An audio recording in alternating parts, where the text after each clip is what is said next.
Any particular instance in Air Force or civil or both which you recollect, like, okay, the other some moments which you liked? So I got commissioned in the Air Force in the year 1995, and I was a young flying officer, having completed my training, and I was posted to a MiG-21 squadron.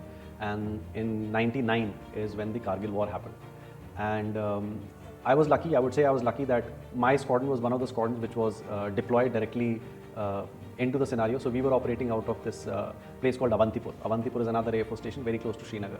So we were operating out of there, and now this was all hilly terrain, and unfortunately by that time the Air Force did not have a point of view of carrying out weaponry in hilly terrain. Although we used to do a little bit of training here and there, like we had a high altitude air to ground firing range close to Srinagar where we used to practice, but it was not really emphasized that much. But then this war was an eye opener, and we realized that we were really found, I wouldn't say wanting, but there was more effort that was required. So on the fly, we had to come up with the bombing techniques, and different technologies had to be put into action, and there was always a threat of enemy retaliation from ground as well as in the air. Although later on, during the period we realized that there was no air retaliation, but there was definitely retaliation happening from ground.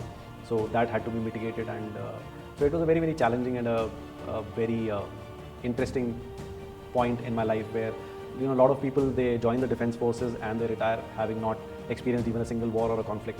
But I was lucky enough that I was part of the Kargil war, and so through the war I ended up flying about 12 live missions where we dropped different caliber 250 kg caliber and 500 kg caliber weapons, bombs on the enemy territory, on the enemy bunkers that were supposed to be there within that area.